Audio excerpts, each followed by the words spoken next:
terheran-heran dengan adanya chips di semua pohon di kota Guangzhou ketika saya ke sana beberapa waktu yang lalu. Hotel yang saya tinggali kebetulan di depannya ada taman yang cukup besar. Sore hari saya menyempatkan gerak-gerak sedikit untuk melepas penatnya karena panjangnya meeting. Karena ada chips di pohon itu, saya terus mengikuti langkah saya, bukan sekedar hanya di sekitar taman, tapi saya terus berjalan keluar dari taman tersebut. Setiap langkah saya selalu memperhatikan pohon-pohon yang ada di sekitar saya, dan saya heran karena tidak ada satupun pohon yang tidak ada chipsnya, pohon yang besar. Jadi saya terus saja mengikuti jalan tersebut sehingga akhirnya saya bingung di mana posisi saya sekarang. Karena jalan selama 1 jam tersebut menurut feeling saya di awal adalah arahnya berputar sehingga kembali lagi ke hotel tersebut. Tapi ternyata saya nggak ketemu hotel tersebut. Mungkin karena saya banyak ngelamun. Isi kepala saya chips tadi. Saya bertanya, ngapain sih pohon dikasih chips? Lalu seperti kebiasaan saya sebagai seorang introvert yang agak pemalu, saya malu kalau bertanya pada orang. Maka kotak ajaib saya adalah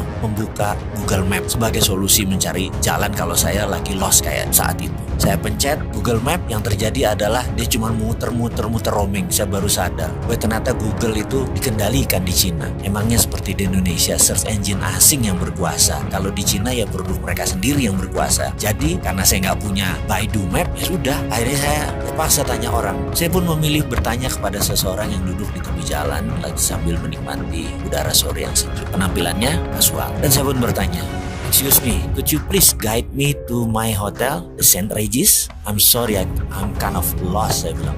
Dia menatap saya dan berkata, "Do you want to go from west side or from east side?" Saya terperanjat dengan bahasa Inggrisnya yang fasih, dan saya menjawab dengan cepat adalah, "Terserah, yang penting cepat," saya bilang begitu. Lalu dia menunjuk gedung putih yang agak jauh tepat di depan saya, di mana ternyata itu adalah sisi belakang hotel tersebut. Namun karena tertutup pohon yang besar, logonya tidak kelihatan. Saya mengucapkan terima kasih sambil memuji bahasa Inggrisnya yang fasih, dan juga memastikan apakah dia pernah tinggal di luar negeri atau sekolah di luar negeri.